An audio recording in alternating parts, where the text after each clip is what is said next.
Hello grade 10, this is Miss Hughes, and today I'm going to talk about using the cosine rule and the sine rule and the area of a triangle rule. Before we start with an example, or just to point out that all of these rules are on your formula sheet. Let's just quickly go through them. The cosine rule has two different formats. So you use this format when you want to find a side, and this format when you want to find an angle. All of the letters refer to points on the features of the triangle. So if you've got a triangle, the angles are noted with capital letters, so A, B, and C, and the sides are noted with lowercase letters and opposite the angles they refer to. So there's capital A, there's little a, capital B, capital C, little c. Okay, so this capital C would be if you want to find a side, an angle. This lowercase c would be if you want to find a side. The sine rule, this is the only version that appears on your formula sheet, but you can also just find the reciprocals of each of those and do it this way around, etc. Okay. We generally use the area rule when we want to find the area. So sometimes we need to decide between the cosine and the sine rule, and for that you need to learn a really silly phrase that says, "'cause I need a sandwich." Basically, whenever you have an angle sandwich, and by that I mean an angle that you're interested in that is between two labeled sides, so two sides that you know the measures of or you want to find out the measures of, then you use the cosine rule. Otherwise, you'll just use the sine rule.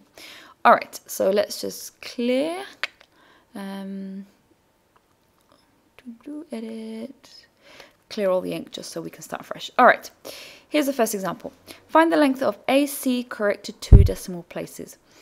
I'm not going to get too hung up on the letters. I'm going to use my highlighter instead because that's the important thing. This is the side that they're asking me to find, and it's opposite this angle. This is a side I have, and it's opposite this angle.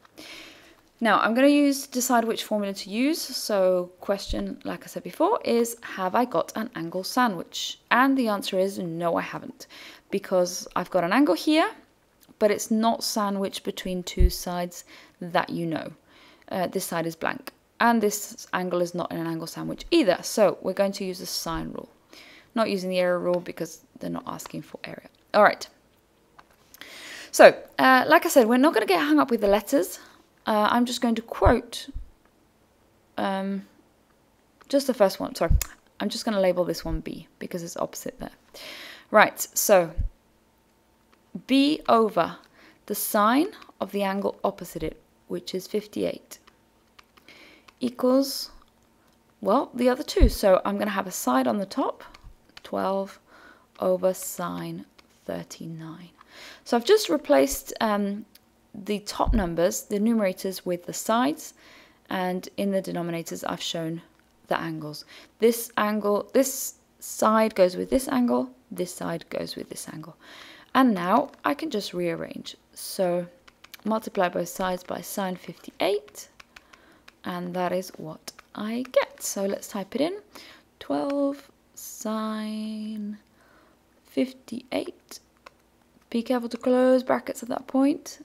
Close them twice. Keep an eye on what's going on with the brackets. Divided by sine 39. Oops, that's not quite right. Let's try again. 12 sine 58. Close brackets. Divided by... Oh, sorry, I'd put sine in twice. Now I can see what I did. Sine 39 equals, that's more like it. All right, so I get 16.170 ... B equals 16.2 centimeters. And just check that that's reasonable. Yep, 16.2 is reasonable enough. All right, next question. I've got to draw the triangle here, which is a little bit of a challenge, but we will give it a go. So let's see. I'm drawing a triangle that is not a right angle triangle, assuming that that's the kind of question. B, we are told, is 25.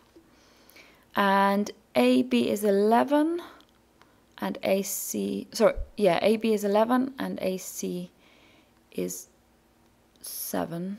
So maybe if we put A there, 11 and 7. Okay, not quite to scale, but we'll get the hang of it. All right, I'm going to get my highlighter. Let's just check which is the side they want me to find out. They want me to find angle C. So this is angle C. It goes with this side. And this is the information I'm given. Angle B goes with this side. Because it's an angle that I want to find, I'm going to use the alternative version, so the one with the signs in the numerator. Sine A over A equals sine B over B. But I'm not going to get hung up on the letters, like I said before. So starting with sine C over the side opposite, which is 11.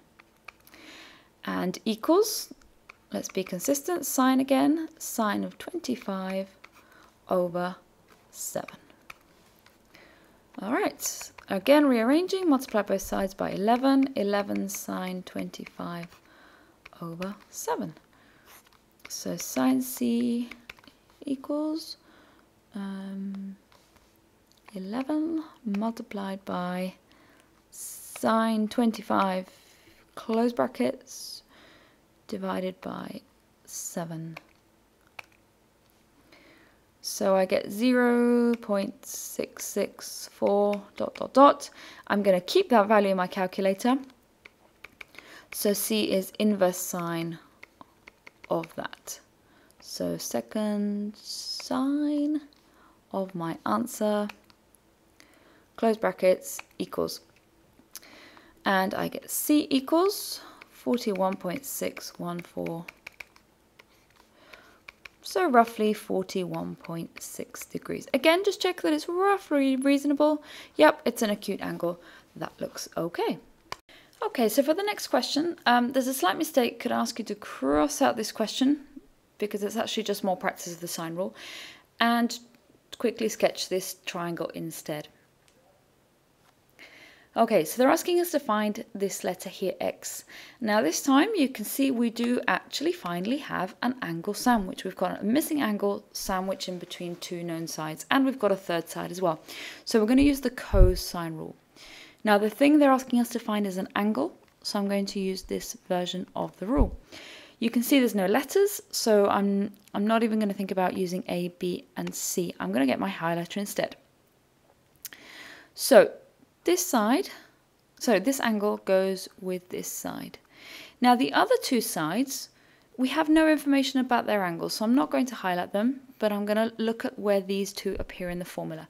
Now if you have a look at the formula, the only angle that appears is this one. So that's going to be angle X. And the angle the side that is associated with angle X is 10. The side that is associated with capital C is lowercase c. So wherever I see those two, I'm going to put X and 10. A and B are just the other two sides, and they are interchangeable. So let's give it a go. Cos of X equals A squared plus B squared, so that's the two sides squared, 5 squared plus 7 squared, minus C squared. Now C was the highlighted one, so that's going to be 10 squared. All over 2 times 5 times 7. So cos X equals, now you can type, I would probably type in the whole of the top into my calculator. So 5 squared plus 7 squared minus 10 squared is minus 26. All over 2 times 5 times 7, which is 70. I'm getting a negative number, but we'll see. Hopefully the calculator will cope with that. So wanting to find X itself is going to be the inverse cos of negative 26 over 70. Let's give that a go. Second cos of negative 26 divided by 70. And I'm getting 111.803 roughly, so 111.8. I've got no units in the question, so I'm not giving units in the answer. Now that is reasonable. That's an obtuse angle. It's going to be bigger than 90, so that looks okay. All right, last one. For this one, again, I've got an angle sandwiched in between two sides, and the thing that they're wanting me to find is this side here. So I'm going to get my highlighter out. Because I've got an angle sandwich, I'm going to use the cosine rule because I need a sandwich. This angle goes with the missing side that I'm trying to find, whereas the other two sides are just the other two sides, so A and B. So I'm going to use this formula because I want to find a side, and C are going to be those two values. All right. Okay. You can call this X if you like. I'm going to call it A just because it's opposite that side. You could also call it capital B, capital C. All right. So I'm going to start with the missing side. The missing side is A. A squared. Okay. Equals the other two sides squared. Actually, I realize you may get a little bit confused by me calling it A. So let's call that X instead. Maybe then we can look back and see if it would make a difference. So X squared equals the other two sides squared. So 11 squared plus 13 squared minus 2 times the other two sides times cos of the angle in between them. Now the angle is 42. Okay, so this capital C is the 42 and this little c is the X. All right, now you can type all this into the calculator in one go. Your calculator will cope, or you can do what I'm about to do, which is just to do 11 squared, which we all know is 121, but plus 13 squared. So I'm going to type that in first, 290, because I want to show you something that tends to go wrong.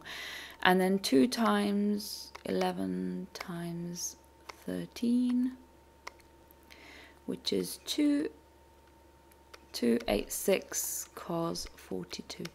Now the people tend to go wrong on is that they will do this subtraction before this multiplication. No. Order of operations tells you that the multiplication happens first.